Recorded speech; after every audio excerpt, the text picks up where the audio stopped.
ആളുകളുടെ CDR-ഉം ലൊക്കേഷൻ വിവരങ്ങളും ചോർത്തുന്ന hacker Pathanamthitta. So ഇതാണ് നമ്മുടെ സൈബർ കമ്മ്യൂണിറ്റിയിലൊക്കെ ചർച്ച. എനിക്ക് ഈ വീഡിയോ കുറേ പേര് അയച്ചു തന്നിട്ടുണ്ടായിരുന്നു. എനിക്ക് പറയാനുള്ളത് നമ്മുടെ മാജർ ശ്രീകുമാർ എന്ന വൻമരം വീട് ഇനി പുള്ളി ഭരിക്കും. സോ ഈ ന്യൂസുകാരൊക്കെ പറയുന്ന കാര്യങ്ങൾ നിയർലി ഇമ്പോസിബിൾ ആയിട്ടുള്ള കാര്യമാണ്.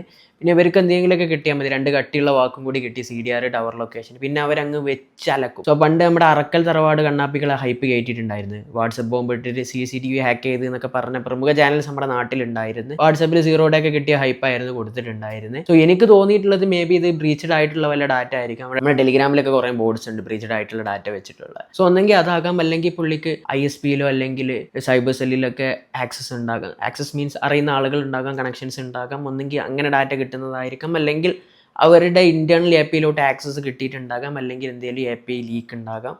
ഇതിനൊക്കെയാണ് ചാൻസ് ഉള്ളത്.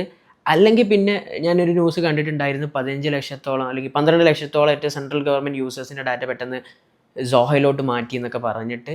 സോ അത് മേ ബി എന്തെങ്കിലും ഡാറ്റ ബ്രീച്ച് സംഭവിച്ചിട്ടായിരിക്കാം.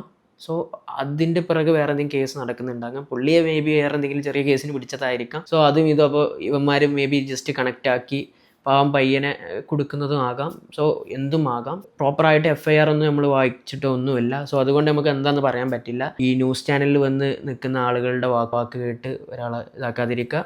സോ തെറ്റ് ചെയ്തിട്ടുണ്ടെങ്കിൽ ശിക്ഷിക്കപ്പെടട്ടെ.